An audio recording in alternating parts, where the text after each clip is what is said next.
Just 1 second. Hi. Hi. Hi. I can't hear you. Just You can hear me? not on my headphone, but I can hear you otherwise. Hi. Is my fan Once too again. loud? Should I turn off my fan? I have a pedestal fan that's really loud. What? I think it's fine. It's fine. Okay, We you can. can I hear me think. fine? Yeah. Perfectly. Okay. All right, awesome. Hi, Samita. Hi. How have you been? I'm good. I'm just having like a super chill Sunday. Uh, yeah, I think Apuru. Okay, great. Awesome. Yeah. How are you? Okay. I'm okay. It's chill Sunday here as well. That's great. I'm glad to hear that. Yeah. So do we start or do we wait for a few minutes? I think we can get started. Yeah, we can do that. We can do that. Okay. So, hi, I am Shoimita from Rangin Khirki Foundation, and today we have your drum rolls. I suck at these things. Tej. So, Tej, I would love if you would introduce yourself a little. Yeah, sure. Hi, I'm Tejasvi. You can call me Tej. I am a journalist and researcher. I work with Priya as a consultant, and I also work as editor of Casey, and I work as a content producer with a sexual wellness brand called That Sassy Thing. Uh, my pronouns are they, them for this conversation. And I identify as queer, and within the queer umbrella, I identify as ace and bisexual and aro and agender. So my friend calls like to call me the triple A threat between ace, aro, and agender. That's amazing. Thank you so much for introducing yourself. I would also like to clear that my pronouns are they, them as well. And okay, so I think asexuality is a topic we really don't talk about. There's probably Yeah. 1 week in the entire year we'll be like, okay, it's asexuality awareness week, let's talk about it. And everybody's talking about it. It's trending for a good 3 days. And then, you know, and often when we talk about asexuality, the first question is the very primary basic question, that is, what is it? Right. Yeah. So I am, I also just want to add that yes, I'm a podcast and artist, and I work with Inappropriate as the bitter feminists. That's our yay! podcast that's coming out soon. I forgot to add that. Thanks, Apu. Sorry, but you were Amazing. We saying are about looking how forward AIDS to it. awareness week is just 1 week, and then people usually forget about it. Yeah, that's true. Yeah. Yeah. So maybe we can start our conversation with talking about what asexuality is, for I think a lot of our viewers or people who will be watching it later might take a lot from it.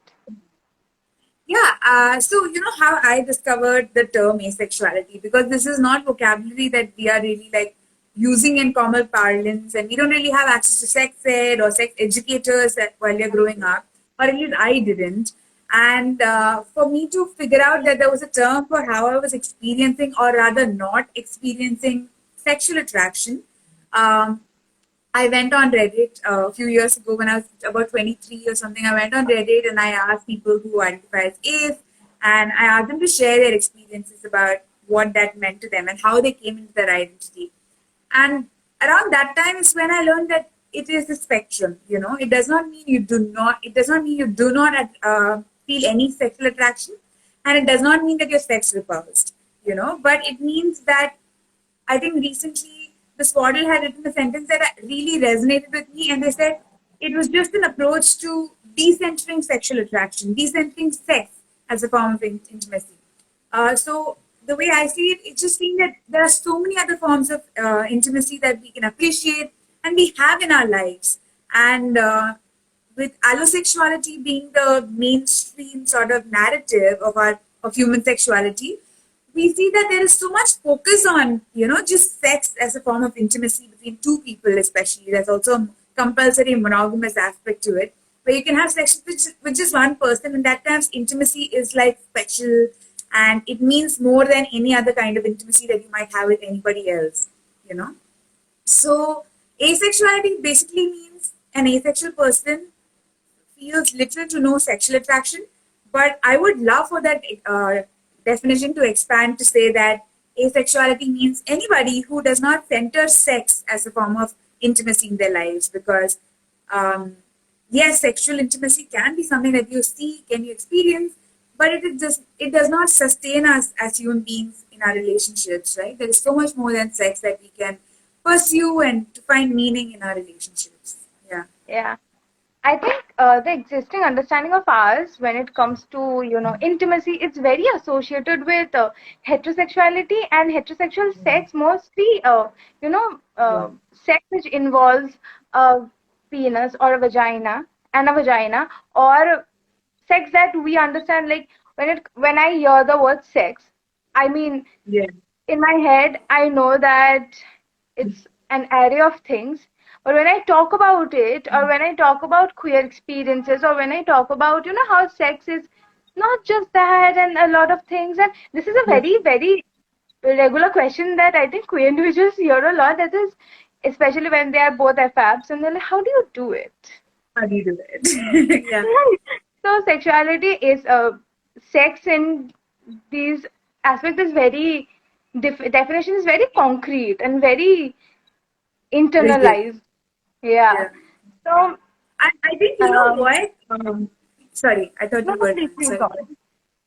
Yeah, you are absolutely right because I've been thinking about this a lot these days. You know, we are introduced to sex as a concept where, the penis goes into the vagina. And that is very redundant, that is very reductive, and it is very heteronormative, like you earlier put it, right? And it does not really talk about pleasure, it does not talk about consent, it does not talk about intimacy, it does not talk about trust, right? So I think that's something that we need to address as a culture. We need to stop talking about sex as a penis going to a vagina, but we need to talk Yeah. about sex as something that we all might see as pleasure, if we want to explore, if we're so open to Mhm. it. And it's not necessarily always involving the reproductive organs or the genital area, right? There are several areas through which in our body, it's, I think, I really liked how, I think Esther Perel uses this term a lot, and I don't know if she coined it, but she calls it erotic intelligence. And I quite Mhm. like that as opposed to like sexual pleasure.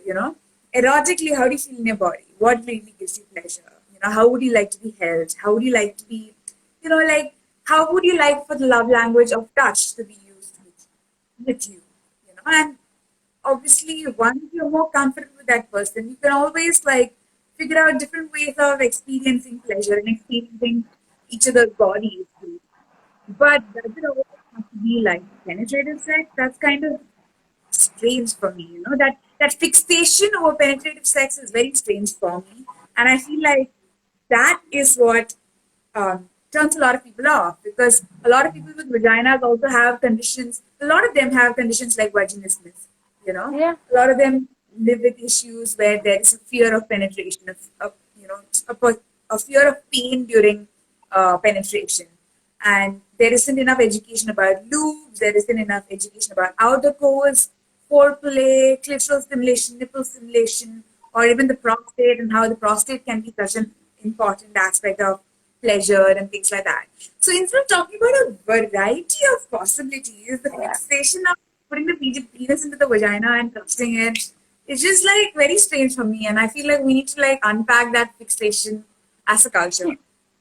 Absolutely. I think our education is so closely associated with it, right? Because when it comes to biology, like the way we study it, it's only a Yeah. reproductive, heteronormative, Yeah. display of like sex is a Yeah. mechanism to produce, right? Yeah. It's nothing Yeah. else. It is You just that. reproduce sexually. That's what we're taught. Yeah. Yeah. Yeah.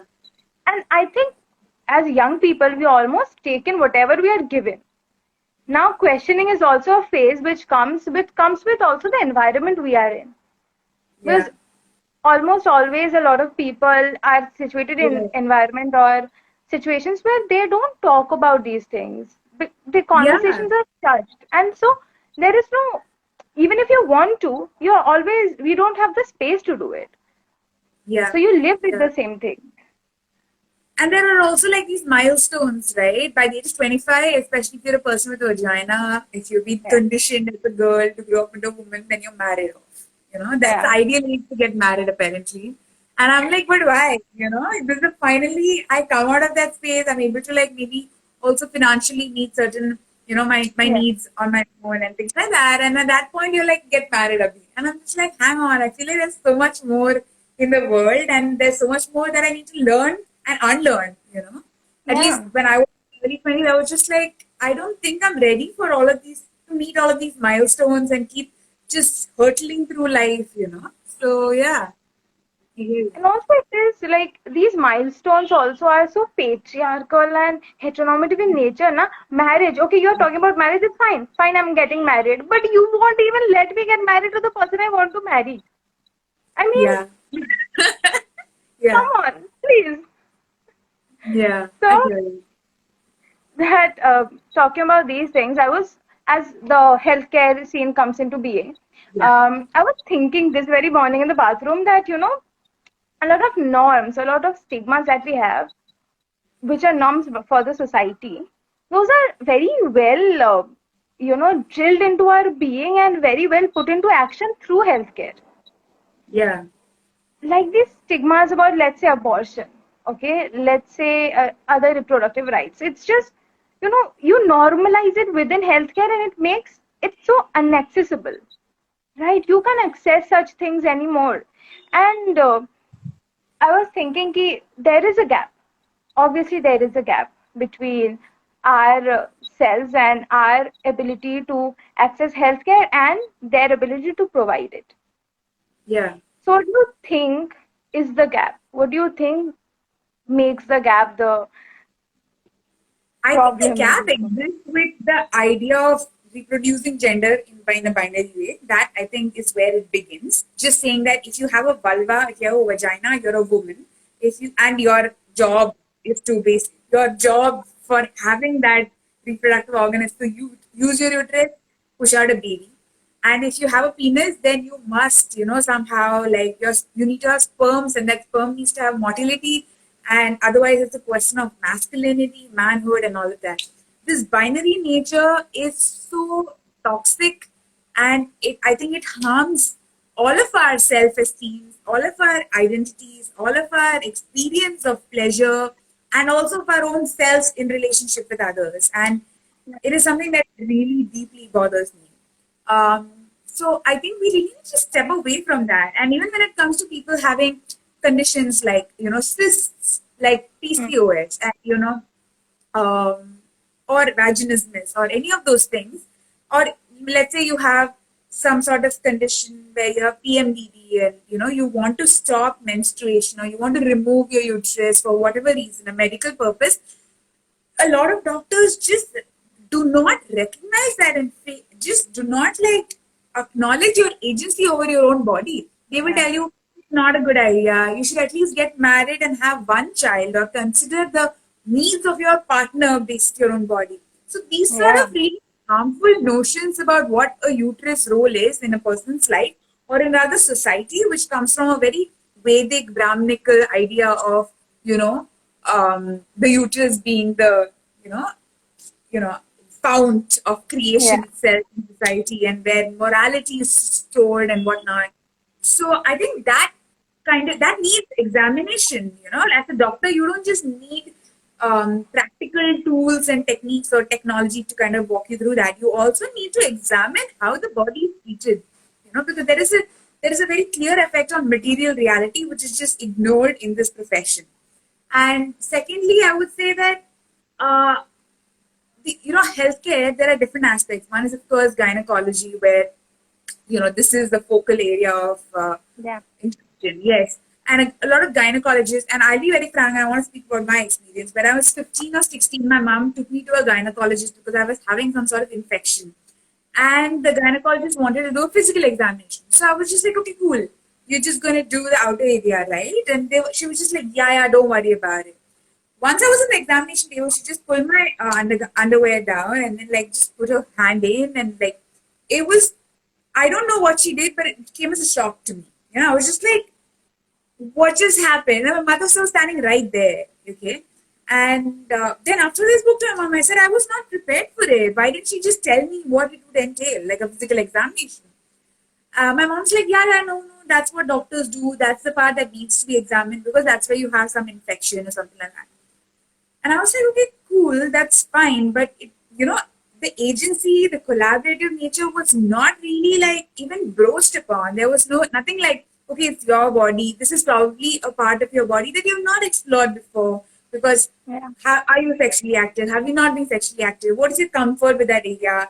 What if I've been someone who's sexually abused, right? Like I might not be comfortable with it as a child. If I've been sexually abused in that region, then it might be really triggering for me. And who is going to hold space for those kind of conversations in a society where you're blamed for, your own assault and harassment? Um, so that was really so weird for me that it took me another 15 years. Now I'm 30.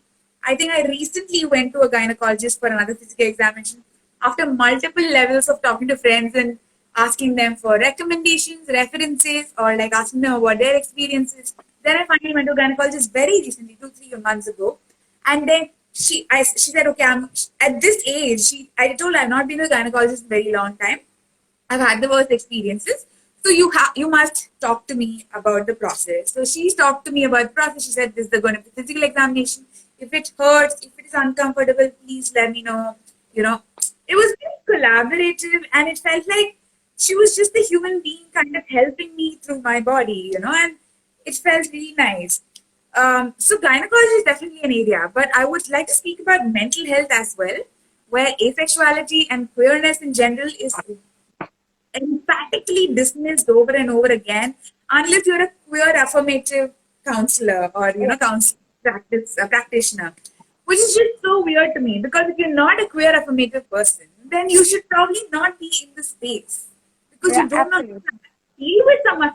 How do you know? How do you look at a person and be like, oh, this person is queer or this person is not queer before they are vulnerable with you, before they share their inner world with you, inner workings with you? So I think even in my mid 20s, early 20s, I started going to therapy, and obviously, I was very averse to marriage, and I thought that was one of my issues. So I did bring it up with my therapist and say, my parents and not my parents, my family is telling me to consider getting married. I'm feeling very averse to that idea. And they were like, okay, cool. Then let's work on how you can deal with boundaries and not think about relationships as codependent or hyper independent, but interdependent, which was not very helpful, to be honest, because a lot of my ideas about relationships come from very cis heteronormative notions, which I, as a person, don't want to practice. I, as a queer person, don't feel the need to engage with, and that did not I could not unpack that in that therapy session with that person. So yeah, this is my favorite topic. Boundaries and how people should come out as bigots and not, we don't have to come out as queer. And so like this person just, I worked with a therapist for almost 2 years. And they just told me things like, oh, maybe you should see boundaries like this. Why don't you see care like that? And in my brain, it is because everything was so hyper gendered. I would always be perceived as a woman, and the person I'm with is always going to have certain masculine traits, or it is expected to be that way. And instead of Yeah. challenging that construct, it just went on and on about how I need to let people in and I need to let people experience my care and love and things like that. So I actually discovered my queerness through Reddit by speaking to 5 to 6 asexual people. That's how I discovered my queerness. So I'm just like, इसमें भी therapist को इतना पैसा दिया काम नहीं आया. So and this is supposed to be healthcare. You go into a therapist room thinking I'm finally going to be able to figure out who I am and finally going to have a space to be able to be vulnerable. But it didn't turn out for me like that, and I wouldn't be surprised if most people experience it that way, considering how queer affirmative practice is considered to be some sort of niche within this space and things like that. So yeah. It is, I mean, it's so true. I think as queer individuals, when we seek therapy, when we are younger, like, just trying to figure out in this very heteronormative space that, okay, we don't align with this, we don't fall within the boundaries, we don't want to identify within the boundaries, right? And then seeking these certain therapy services, and then you're like, oh my god, I think I fucked up. I think I have a problem in me. Yeah, Like the world is okay. am I the problem? Am I the drama? Yeah. It is so true, because then you're questioning everything. Already you are questioning so many things. You're trying to break, certain Yeah. norms, certain Yeah. notions in your head itself, let alone Hmm. the society, right? We'll deal with it Yeah. later. But then it's reasserted कि यार नहीं नहीं ये नहीं होता. It's like gaslighting to Yeah. another extent.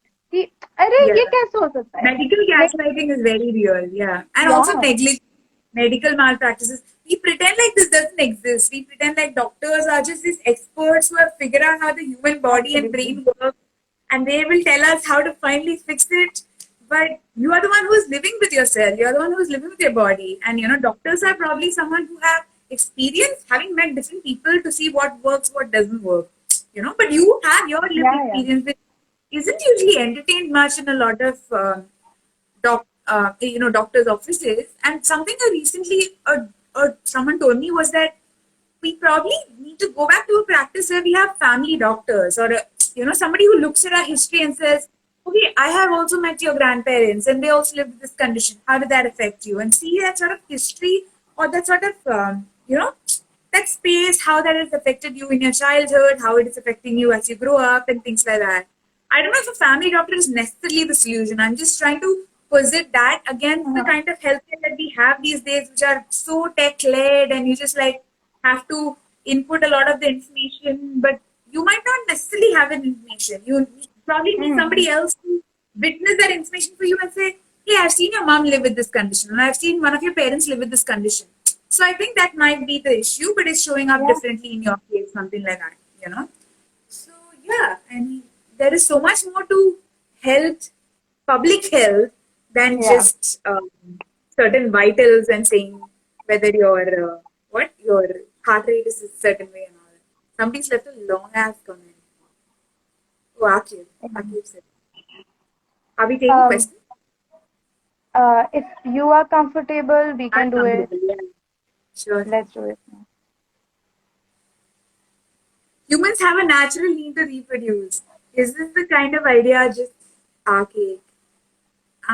Okay, yeah, I do. I don't know if it's archaic, There is this idea that I came upon a few years ago that says life begets life, you know.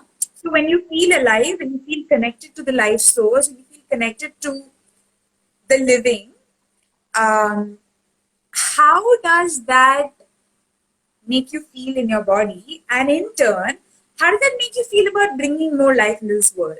Like I am someone who definitely loves children. In any other circumstance, if I had some sort of idea about how to parent without sending my child to a factory system like school, making them sit there for 8 hours, or the alternative is homeschooling, which feels like too much responsibility for me alone, Yeah, right? And if we had certain alternative systems or alternative ideas about parenting, I would have so many children by now.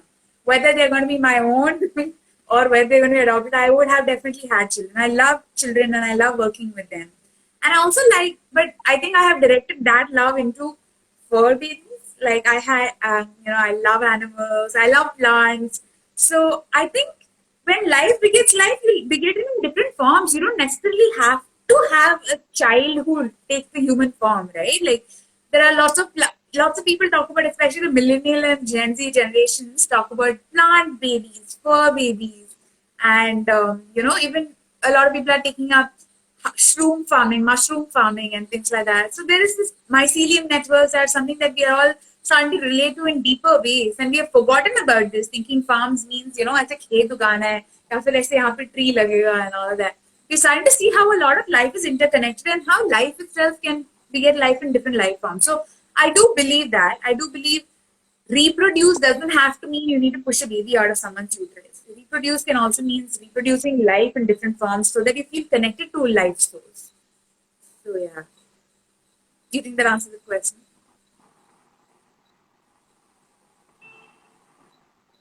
that's so hard to control these things at certain points.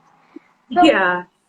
I um I think this idea of, because we often, like we talked about in the very beginning, that reproduction is not just, like you said, it's live, it can be in any form, but it it's seen as this producing babies, and which is pretty something that we Yeah. need to address because it's not it. My uterus needs to be in a position to produce babies. Whether the world is conducive Yeah, to raising children or not, whether we read about children getting killed every day in areas like Palestine or in like even India for that matter, babies get killed in the due to casteism, due to religion, and due to queerness. So why would I want to bring why would I want to take responsibility for something that is actively positioned as a sort, there is a need for children to be ideal beings, and that feels like too much pressure. Like, I don't want to hold on to that pressure, and I don't want to put someone else who's a lot more vulnerable and has fewer rights in the world. Children have yeah, very few rights as compared to adults in the world. Why would I want to put them in harm's way? I don't feel responsible for it. I'm not questioning why other people do it. You do definitely do. Yeah, no, but I don't question other people why they do it. Maybe they feel more equipped. Maybe they feel that, that kind of openness to that, taking on that responsibility. But I personally find it very overwhelming. And yeah, yeah. sorry, I I think I mean, when interrupted it you. comes It just to, felt like it went with the flow. Can we also yeah, answer the next question? yes, yes, absolutely. Yeah, so there was want to understand how aceness is connected with kink and BDSM. This is one of my favorite topics because uh, once I discovered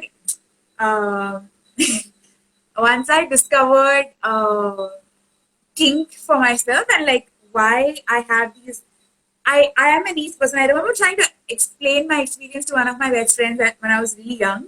And I said, it's not that I don't have a libido. I can feel powerfully aroused, but I don't necessarily feel sexual attraction to another person. And they were just like, okay, that means you're not ace. And obviously, we were very young and all of us were really exploring our vocabulary, so they didn't mean to shut me down. But in that moment, I was just like, okay. And then I realized how I like sex is when, there is kink involved. There is some sort of teasing involved. There is, role play. I love it. There is some sort of playfulness involved. All of that really helps me open myself up to new experiences, things that I might. And that does not necessarily mean I'm sexually attracted to that person. That for me is also a trust building exercise to say, hey, this Yeah, person is playing with you.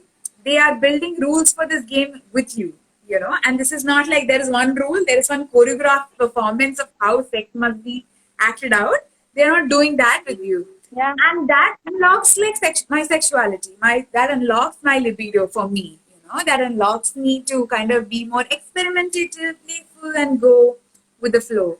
So I would say that's how kink and BDSM never say that, penetrative sex is the end of this kind of, playtime. It's the goal of this playtime. Or an orgasm has to be felt this way. Then only the BDSM the ritual has been completed. BDSM is so much more than that, and that for me was very powerful. And that for me was also, it sounds really fun, as opposed to sex where there's so much pressure. You got to make sure that person's wearing a condom, and yeah. then it's gonna hurt me, I'm gonna bleed. Yeah. So yeah, I think that's how I feel like kink is essentially an ace practice.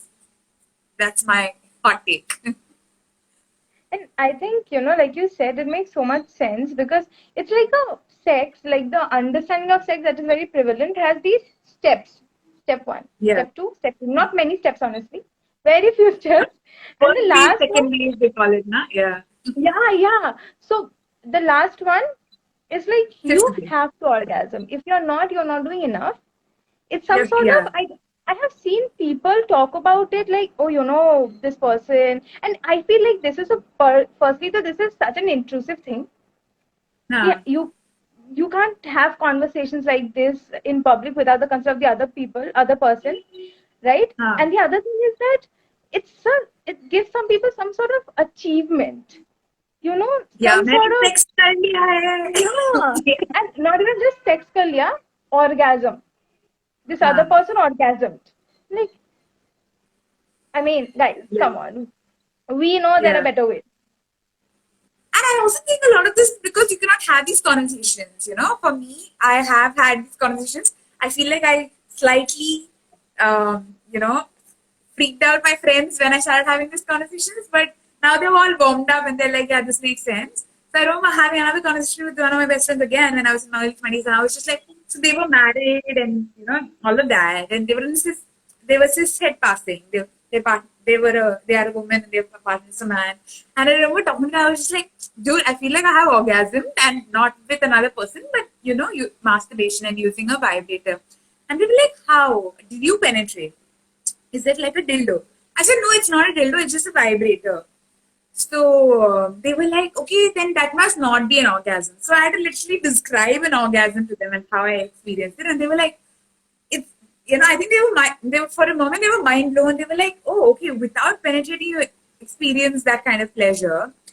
Then they realized how certain positions work for them and things like that. So we don't really talk about our body is like a mystery to us. And if we don't talk about it, if we don't compare notes, how are we going to know what different experiences are, what our experiences are, and find that validation. So yeah, you're absolutely right when you say we're not really the scene as like abhi is the mat baat karo, iske aage mat baat karo, uske aage mat baat karo. There's this idea that to talk about sex is very hush hush and we must talk. There's so much shame if you haven't been able to have sex a certain way. For instance, penetration nahi hua to people are like, you're not had sex only. Okay, dude, like tumhara kya ja raha hai? Why are you so careful? Kink is such a topic. Like, I remember initiating a conversation about kinks and what I like and all of that. It was a conversation which was heading, which was we were talking about our what we like, pleasure, and all of it. And I could see people be like, kink is like, वो तो बस porn में होता है यार, ये सब नहीं होता, ये wax play कुछ नहीं होता. I'm like, okay, maybe we can talk about it a bit more. Maybe we can look at how we perceive pleasure, how we attend pleasure, and it might be different from how I perceive or understand pleasure, might be different from your understanding of pleasure. But these very big notions of them being a certain way or them being, things being, because it does not align with you does not necessarily mean it does not exist. It comes from also the legislative framework, right? What is construed as natural sex and unnatural sex. Absolutely. Until very recently, there was something called unnatural sex, which is gay sex. I don't know what it is now. I don't know what is considered unnatural sex. But I don't know. Like sex, if you're drawn to it, sex is the most natural exploration of one's bodies and also one's pleasure and also mutual pleasure. So why is there this idea of unnatural sex or natural sex? How did they write that? Like I wish I could go back in time and sit in that room and be like, oh, that's what you're thinking? Okay, cool. I see. Because it's like a very weird way of drafting a law, and that is like criminally executed and stuff, implemented. So, like you have these tags and no explanation for it. Like, what is it? We'll never know. We'll just go with it. And with time, people have been making their own definitions of it and asserting those definitions to benefit themselves or the structure they believe in. Yeah. So it's not fair, definitely. We have another question. That is there any interconnectedness between asexuality and being demisexual? Yeah, demisexuality is on the A spectrum, as far as I know. Demisexual, basically, like I said, asexuality means either you are not feeling sexually attracted at all, or there are certain conditions under which you are willing to engage with sexual attraction or willing to act upon your sexual attraction. And that comes in various forms. One of them is obviously kink, like we just discussed.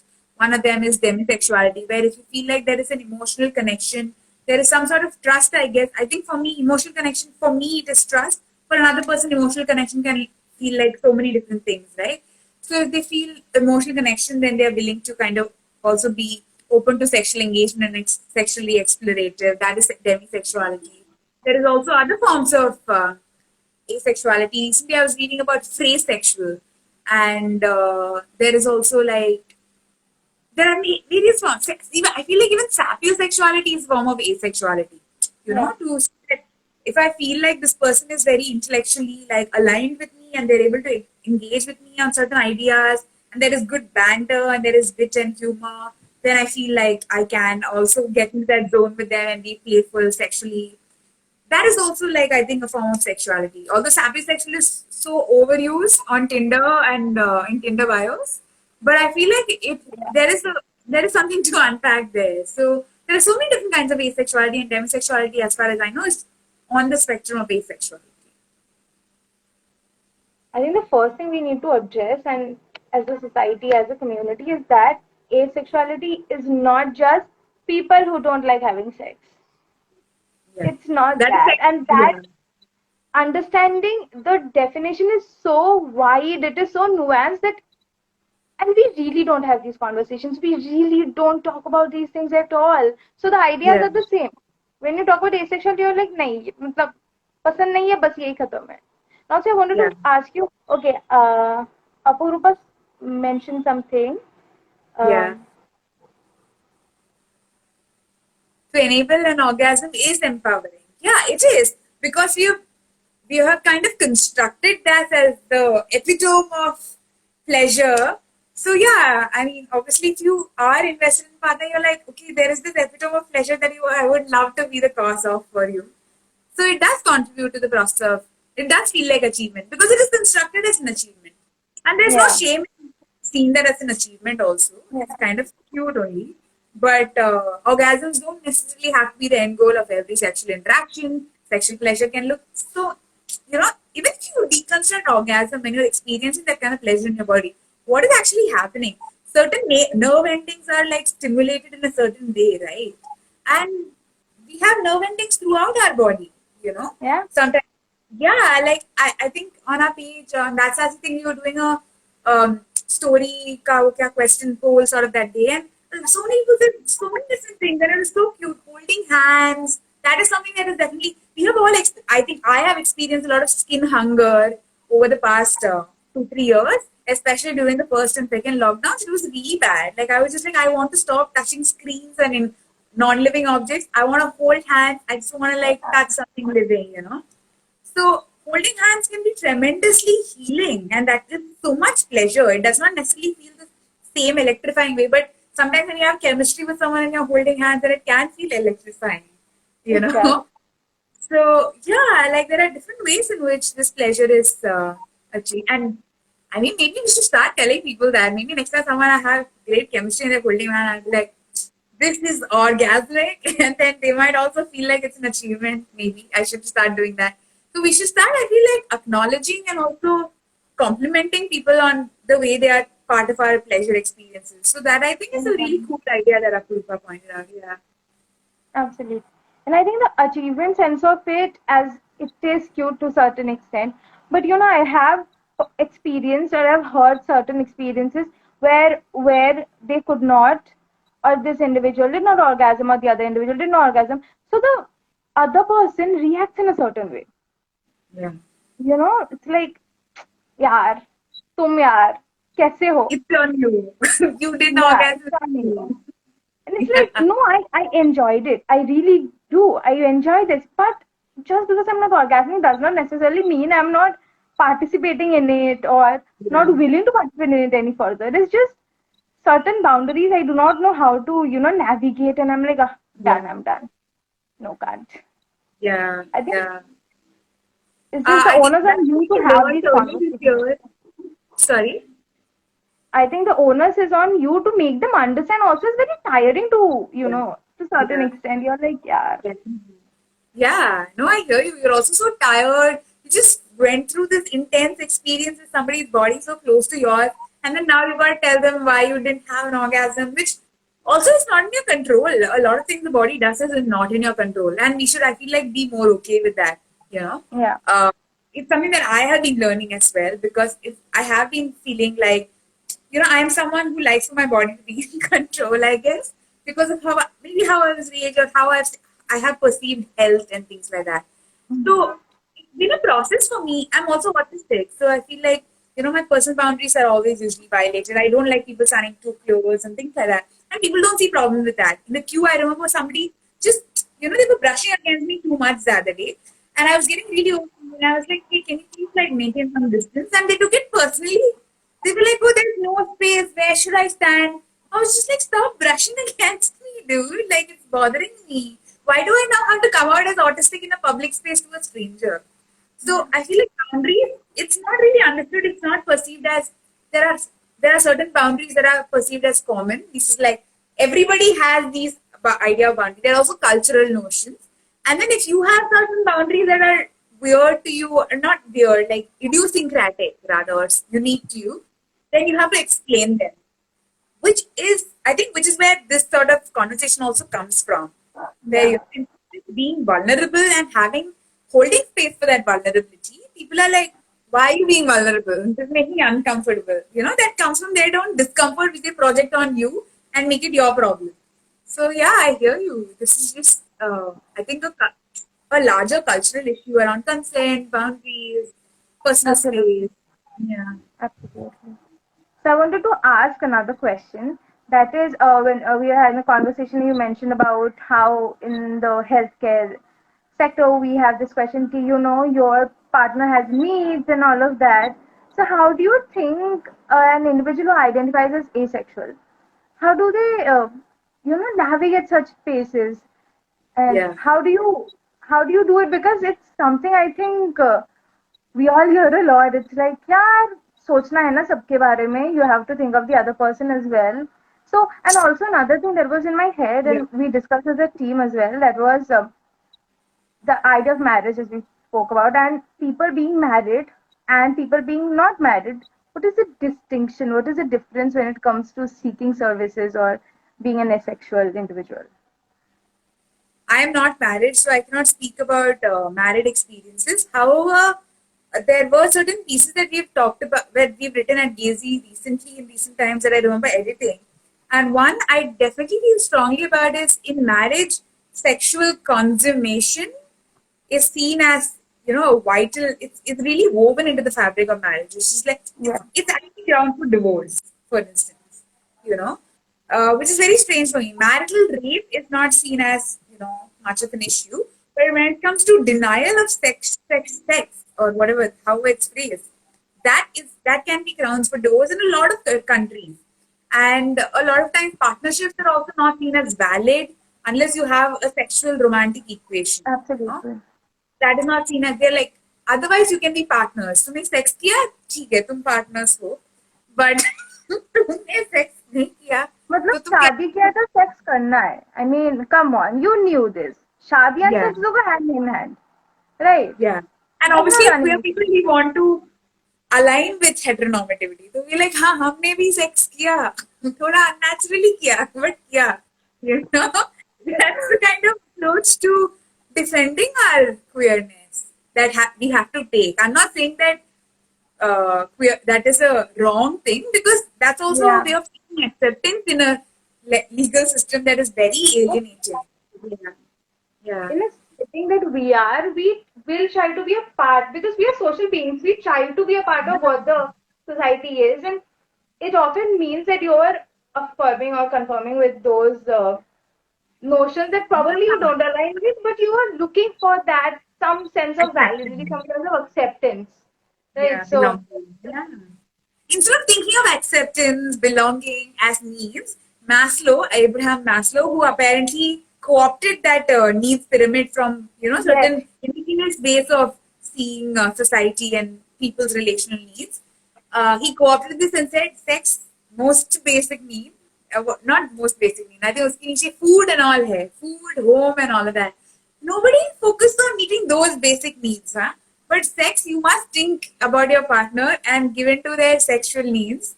And you must give it to it in a certain way. Like you must use your own body to service their sexual needs for some reason. Massagers, pleasure products, sex toys, all of that is unnatural. yeah, Using your body against your own, volition to service your partner's sexual needs, that now. We are not going to meet nutritional needs. We are not going to meet homeless people's needs for shelter and things like that. But we will first do this. So it's a very strange and very cis and very white way of seeing how needs are. Instead of, really like using relationships as a conduit to figure out what needs are and how they can be met. That's a very deep way of building community. And instead of teaching us those emotional tools and those tools of relational tools, we are just fed this so-called hierarchy of needs, which is just like bizarre. Absolutely, absolutely. Only It's if you just have food, also you can have sex. Huh? Like if you have food, once food ka need is met, then only you should want sex. If you don't have food, then why would you want sex? ऐसे नहीं चलता है. ऐसे भी ideas हैं. It's just like then you're perverse, because you want to have sex when you don't have food also. It's just like pursuit of pleasure is always like attacked. It's like you cannot pursue pleasure unless it meets all of these check boxes that they have given met. you. And also pleasure when you have an, objective. It's Yeah. not pleasure is not an objective. Your objective is something else, Yeah. or your pleasure is not an objective. If I put it that way, it's mostly Yeah. the pleasure. If you're a female-bodied person and you're in a heterosexual relationship, it's like no, not your pleasure. It's okay. It's To not even make a that. main pleasure. It is the pleasure of the grandparents when they have the kids. It is not even the two people involved. It's just like intergenerational in some Other way. people. Yeah, people who are not in this space, Yeah. they affect our pleasure or our sexual lives more than we will. Yeah, It's our just, serious pleasure. Yeah, it's very, very strange. Whenever I move through it, whenever I unpacked all these things, I was just like, what is going on? Somebody needs to like tell me if this is how it is going to be throughout my life. Yeah. so, what do you think? Like, I think it's a far-fetched question at this point. Like, if we ask you, what do you think can bring changes in the, healthcare system? Or I'm like, it's Yeah. too wide. I mean, there are so many things, but I think I'll do it. I'll ask you, what do you think are the certain necessary, maybe small steps that can be taken? Yeah, yeah. I think one way is definitely understanding consent and boundaries and knowing that nobody can do things regarding your body, regarding your mind, without your consent. To have that sense of ownership and to rather build that sense of ownership, really are responsible in this world. I don't see it as a person's responsibility, I see it as a community.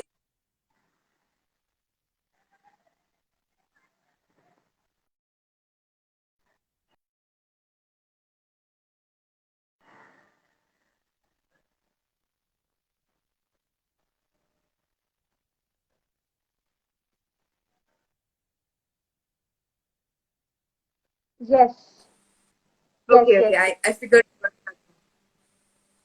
No worries. No, I was just saying that it's seen as an individual's responsibility to kind of build that healthy relationship with their body and with their mind. But I also think it is a communal responsibility to kind of help build every individual have that agency, and protect that each sense of agency. And that, like for instance, a doctor's visit can be very collaborative. There can be communication before you jump into examination and things like that. There can be a sort of understanding. There can be a building of trust, a process to build trust. The doctor can even just ask that, okay, so I think a physical examination is required. Are you comfortable? Can we do that today? Or should we schedule that for another day when you would be more comfortable? Or what can I do to make you feel more comfortable? Instead of just saying कि ये हमारा procedure है, आप इसको follow कर लेना whether you feel comfortable or not.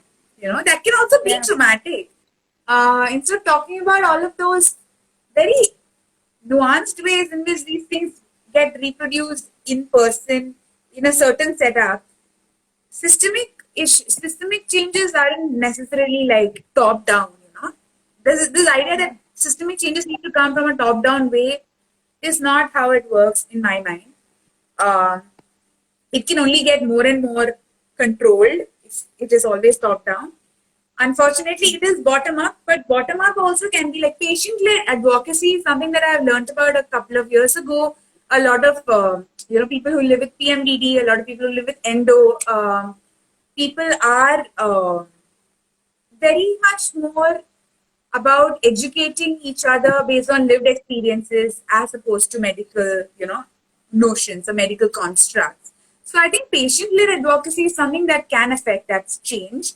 And we should definitely be investing more resources into it, whether it's in the form of whether it's in the form of grants or whether it's in the form of educational resources, or whether it's in the form of like institutionalizing or adopting as institutions, like if educational institutions or healthcare institutions, hospitals, all of these places can adopt some of these resources and say that while we are offering healthcare services as medical health providers, we are also offering this as a resource or a tool for you to be able to have that, negotiation power or bargaining power in a doctor's office. And that could be like pretty cool. I think it's building. I think the movement is growing, and yeah.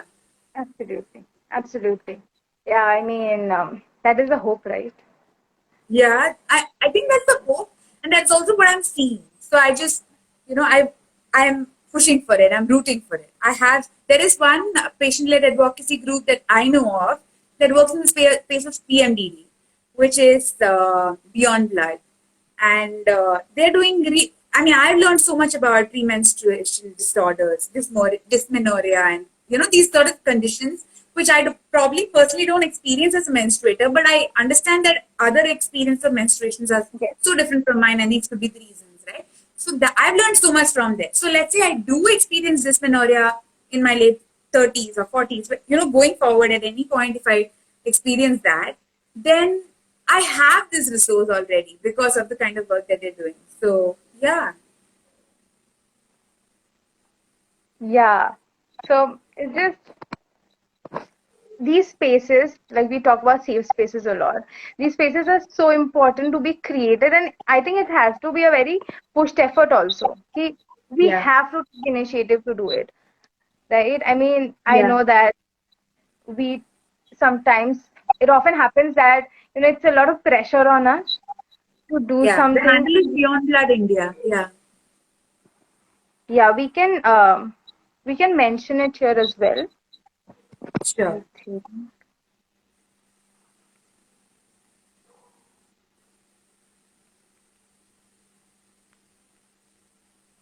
Yes. Um, Thank you so much, honestly, for bringing in so many aspects of not just asexuality, but aspects of us being and pleasure and all the things that is so well connected. And but we Yeah. don't see them often as well connected things. Like Yeah. we look at them as very different parts of being, and often not even an essential part of As being. health. Yeah. Yeah. It's Yeah. not looked at as health. Yeah. Yeah. So is there anything else that you'd like to say? Is there anything else that you'd like to talk about? You're absolutely game. No, I can't really. I think one really cool aspect of asexuality it also challenges the um, charmed circle idea, and that still is very, it's still practiced. For instance, if I had a cis man or a male passing partner, and we took a house and I said we are a couple, especially in an urban setting, like let's say where I live in Bangalore, I would still get a house. They'd be like, live-in relationship aise mein chalega. But otherwise, we're still seen as roommates, flatmates. Although legally there is space for us to. So yeah, charm circle basically positions, a cis heteronormative partnered couple at the pinnacle of a pyramid, similar to the hierarchy of needs pyramid, hierarchy of relationships maybe. If you're a cis heteronormative partnered couple, then that's great. If you have a kid, then it is a white picket fence dream, But if you're someone who's challenging the centrality of sexual exclusivity, sexual intimacy in a partnership, if you're someone who's challenging romantic attraction, then you're kind of toppling down this charm circle, because the charm circle, you're toppling down this construct of the perfectly happy couple. Upper caste to best, like especially like if you're a Brahmin marrying another Brahmin from the same, I don't know, I don't know. They have some subcaste also. Yeah, Yeah. non-disabled. So there is this idea that just that that comes from. It's basically eugenics. It's basically eugenics, but nonetheless we have supplemented it. We have kind of supported it with a lot of legislative help, with a lot of judiciary interpretation that kind of feeds into it and says, "Hey, actually he's a normal head. This is the construct of a normal, Yes. way of living." So yeah, and asexuality really challenges that, by decentering sex. So I think that's like one of the ways in which asexuality challenges and protests, like being ace, owning ace relationships, owning your aceness is a protest. So ace joy, ace pleasure, it's protest. So I just wanted to like add that. Yeah. Like that's something I feel very strongly about. And yeah. Absolutely. I mean, it's just and these challenging, these constant conversations that we need to have, not just a Yeah. week in the entire year, but maybe Yeah. more because And we start need. relating to it instead of saying, "Oh, I'm an ally." Yeah, Start yeah, thinking about absolutely, it. Start absolutely. Yeah, I hate the word ally. But yeah, try to redirect a lot of the reflection on your own self and your own relationships and how you are, you know, processing that in your life and how you're approaching it. I'm not saying ki now you must decenter sex.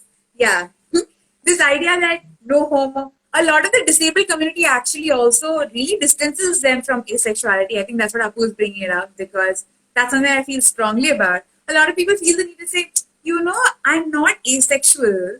I'm disabled. Asexual people, disability does not mean asexuality. Why do you have to distance yourself from an identity? It's like saying no homo. I love you, bro, but no homo. Something like that. And it's like, cool is homo, cool is ace. Like, embrace these different aspects of what helps you feel alive. Ace people are also not seen as sexual beings, like you rightly pointed out. So why are you trying to say that I am not asexual, I'm a sexual being? Ace people are also sexual beings. A lot of them are. So yeah. Sorry, I just keep jumping the top because there's so much to talk No, no, no, about. it's perfect. It's perfect. I mean, now that we have a space to talk about certain things, we should just do it. Yeah, I yeah. think there's so much more to it Unpack. as well. Like we can Yeah. have conversations for days. Whatever. Yeah, yeah. I could, sure. I mean, and I could just be here and listen and, put in my two That's cents if good. I haven't. Thanks, It Tanvi. was That's really cool. incredible having this conversation because I think I have so many things to reflect on now. So many things I really want to read about and, you know, do my part on as well because there are certain things we just like we distance ourselves from. We just think कि Yeah. नहीं नहीं यार ये कैसे हो सकता है? It's I don't know. I don't identify as this. I don't. Yeah. Ah, I definitely do also what? Huh. No, I hear you. Why are we distancing ourselves from identities and say, I support it in other people? But there Yeah. what? Yeah. And also while you say that I support and I'm an ally sort of thing, you also are like I actually don't understand much, but also you're not willing to understand also. Like Yeah. you're not putting the effort to try to bring in such conversations or participate in such conversations for that matter when such Yeah. things are taking place, right? So I Yeah. think what we need or what we can do, not need, because yeah, we need a lot of things and Yeah. what we, Yeah. what we can do is have these conversations more or try to educate ourselves a little bit, unlearn, relearn, because that's how it is, right? Yeah. Yeah. I hear you. Yeah, thank you so much to all the participants or people who Yes. participated in the comments because that was very interactive and that I think helped the conversation to flow very Yeah. freely because I really wanted that sort of a thing happening because it's not just a question answer round, right? We have conversation and when people join in, it's such a joy to have that. Yeah, thanks everyone joining in on Sunday. Thanks Apu, thanks Akif, thanks Vidisha. I'll see a lot of my other friends here. Thank you so much for coming in and like asking your questions and like making this such a lively conversation. Thank you so much. And this live will be up on our feed. And apart from it, we'll also post some carousel post, in which Yeah. we'll have some informations about whatever we spoke about. And yeah, so that's Can it. you give us a collaborative post? It's on my feed as well. Absolutely, I will do that. Absolutely. It was very nice Awesome. talking.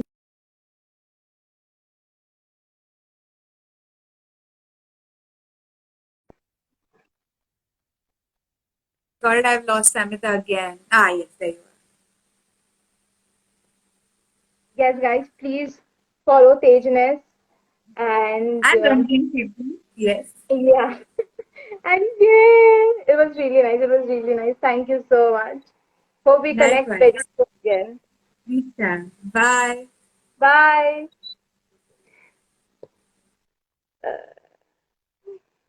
Okay.